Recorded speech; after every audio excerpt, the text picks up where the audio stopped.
Have you ever felt like you're stuck in a loop with your relationships? You know, the same old patterns just with a different person?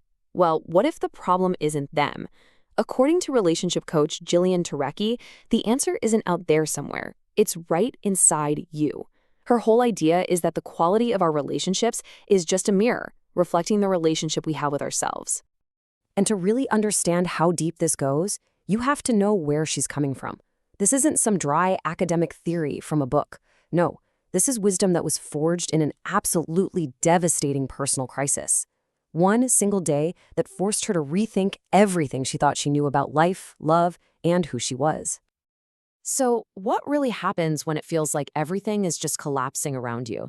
Turecki argues that these moments of crisis, they don't just happen to us. They're more like a giant, unavoidable spotlight, suddenly revealing all the deep, hidden patterns that have been secretly running our lives this whole time.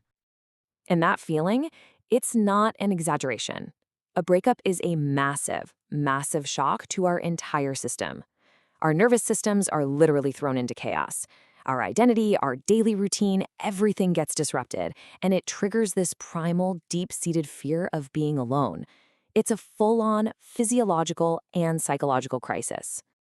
But here's the thing. The breakup itself, that's just the trigger.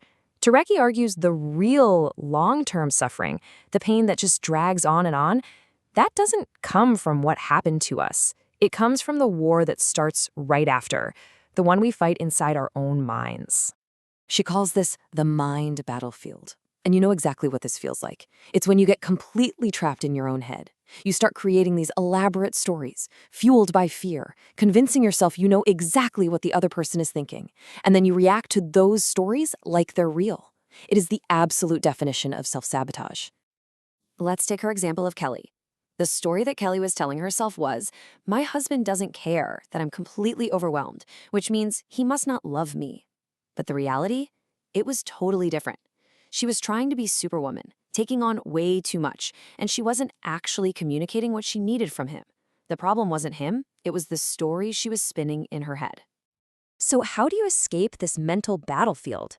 Turecki gives us 3 really clear steps. First, just become aware. Notice the physical signs, like your jaw clenching. That's your cue. Second, pause. Just stop the runaway train of thought. Take a deep breath. And third, get counsel. Talk to someone you trust and actually say the words, the story I'm telling myself is. It can totally change your perspective. And this brings us to the next big idea, authenticity. So many of us wear these masks, right? We play roles we think will make people like us or love us. But the crazy thing is, these fake personas are the very things that prevent us from ever having a real, deep connection. A perfect example of one of these masks is the good girl. This is that person who is just selfless to a fault. They truly believe that having their own needs is selfish, or that setting a boundary is mean. And sure, that mask might get you some approval in the short term, but it's a direct path to resentment, and ultimately, to broken relationships. And this really gets to the core of why being authentic is so important. It's not just some feel-good cliche. It's the single most practical strategy for your love life. Think about it. It works like a filter. Being your true self automatically draws in the people who are right for the real you. And just as importantly, it pushes away the ones who aren't. Okay, this next one, this is a tough one to swallow, but it is absolutely essential. It's the idea that we have to give up on the fairy tale that some perfect partner is going to show up and save us, fix us, and complete our lives.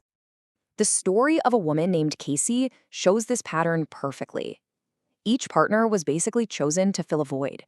Chris was exciting. Tim was safe. Eric looked perfect on paper.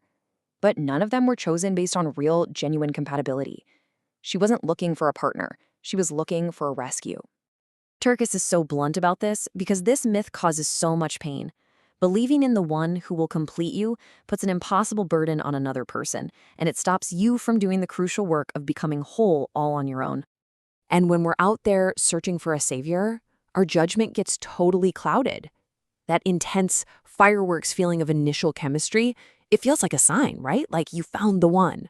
But Turecki warns us that we mistake that intensity for deep, real intimacy. And it's almost never the same thing. So if no one is coming to save you, what's the answer? This brings us to the final and honestly, the most empowering part of this whole idea. The only way to build a healthy relationship is to first become the hero of your own story. A huge part of being your own hero is understanding where your self-worth actually comes from. Troceki makes this brilliant distinction. There's the worth you get from what you do, your job, your achievements, and then there's the true, stable self-worth built on who you are, your character, your values. That second one, that's the only one nobody can ever take from you. Now this is such a powerful way to reframe things. We usually think we have to feel confident and love ourselves before we can do the hard stuff. But Turetsky says it's the complete opposite. Self-love is what you get from doing the hard stuff. It's the result of climbing that mountain, especially when you feel like you can't. So ultimately, the path to being whole isn't really about finding a partner. It's about finding your purpose. When your life is already full of meaning that you've created for yourself, you stop expecting someone else to be responsible for your happiness. You're not looking for someone to complete you because you already bring a whole person to the table. And that's really what this all boils down to. It's not about finding the right person, it's about becoming the right person. So the question to leave you with is this: who would you be? What would your life look like if you finally chose to be the hero of your own story?